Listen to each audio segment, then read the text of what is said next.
Hello and welcome. Welcome to our second During the Summer podcast where we highlight week 2 at the Nature Place, week 2, 2025.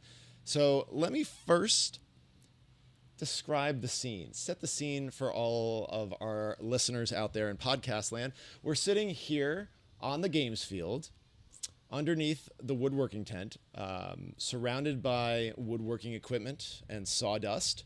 There's a nice little breeze blowing through camp on this Friday afternoon. The sun is out. It's not too warm. It's certainly not too humid. It's kind of that perfect, warm, wonderful summer kind of day.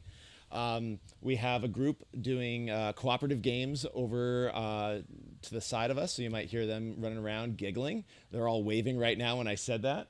And pretty soon there's going to be some African drumming in the background. So we might need to make this week 2 conversation a little bit quicker. So I'm joined by 2 Nature Place legends today for week 2.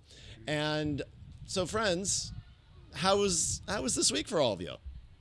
It's been a fantastic week. Amazing week too here at the Nature Place. Yeah, beautiful. Truly. Yeah. So, hello everyone. My name is Caroline. This is my 8th summer here at the Nature Place. I started in 2018. I was fully 18 years old at the time, and today I'm a middle school teacher teaching social studies and spending my summers here outside camping with you guys. Yeah. And hello everyone. I am Tim. I am running the woodworking activity this year. This is also my 8th summer. My first summer was in 2017. My 2 daughters, Maya and Luna, come to the camp. They absolutely love it, have sort of grown up here as a home away from home. During the year, I'm a school social worker, and then have worn a few different hats at camp here, but this year on the woodworking and really, really enjoying it. Yeah, so both of you actually started when you started back in the day, wearing different hats. What hats, or what hat, so to say, were you wearing when you first started way back in the late teens? Well, I got hired on a whim, maybe like days before camp started, and I began my first 2 summers as a shadow. So I worked one-on-one with a camper with special needs, and over the course of 2 summers developed a really close relationship with him and his parents. And eventually when I became a head counselor in 2020, he came on to be in my older groups during later summers. I got to see him grow to be literally 6 feet tall. It was crazy. And now today I'm the head counselor of the oldest group, and I've been doing that for 5 summers now. Amazing. Yeah, so when I started, want to say I was interviewed by the legendary Scott Dunn. Legend. And so my first 2 summers here, I was a counselor. And then I transitioned over to our social behavioral team, and I was on that team for 5 summers. And then this year, another kind of change, a change of pace, something new, which is great, on the woodworking. And we'll see if another hat is in the future or woodworking is here on through. Stay tuned. Yeah, I mean, and if I may say quickly, very warm shout out to all my Group I alumni from back in the day. So, yeah, we never know what the future may hold, but you have a great name at camp this year, Toolman Tim. So, all right. Well, thank you for sharing about yourselves with the listeners out there. Let's talk about the week that is or was, whenever you're listening to this. What were the highlights of week 2 for you? Highlight of week 2 for the oldest group was we had our very first on-site overnight this week. So part of the oldest group curriculum is that we scale up the trips all summer. Start with a hike, on-site, onto backpacking, longer backpacking, canoeing, rock climbing, the whole 9 yards. And we had our first on-site.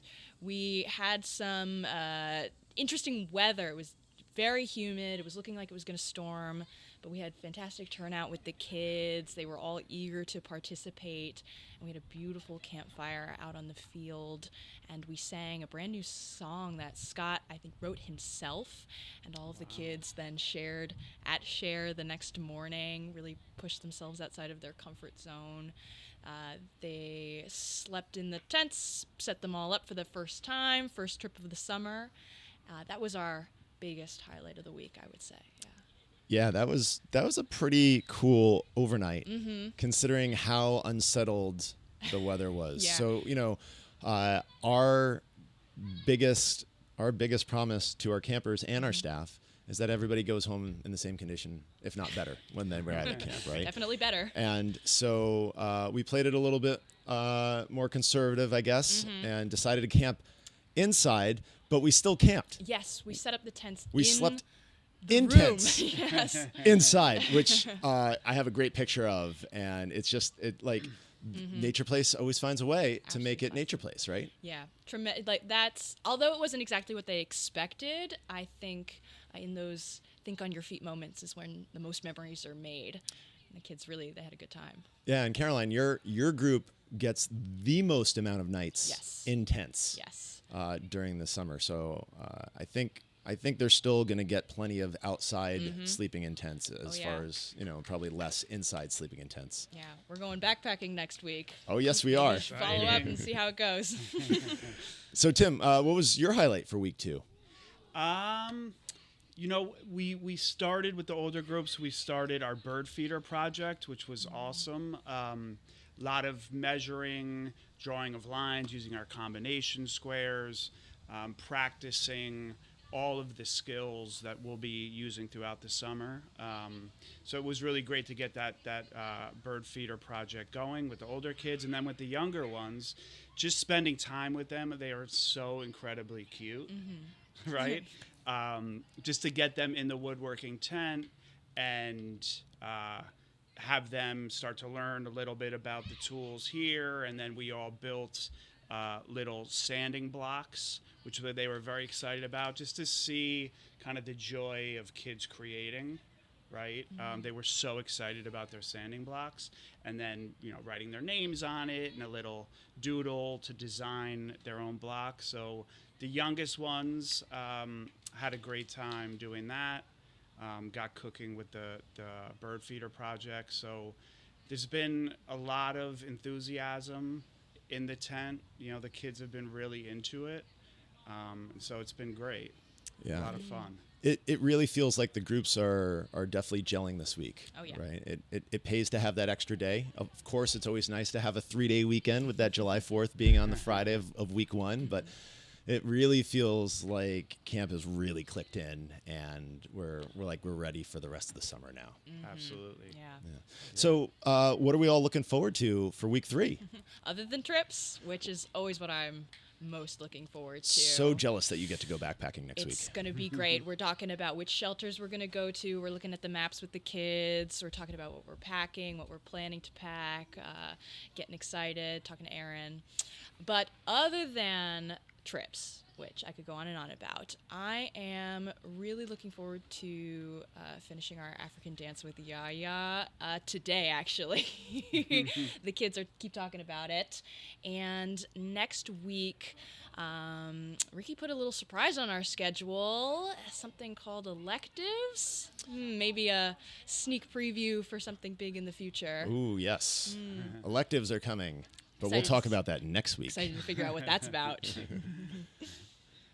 And so for next week, we will be finishing up the bird feeder project, which will be awesome to see the kids finish that and have that finished product that they can bring home and string up and feed the birds. You can never have too many bird feeders in the world. So it'll be great. We'll finish that up with the older campers. And then the younger campers will be starting a geo board, which is exciting. I think they'll really enjoy that. So yeah, finishing up some projects, starting some new projects, doing our thing out here under the tent.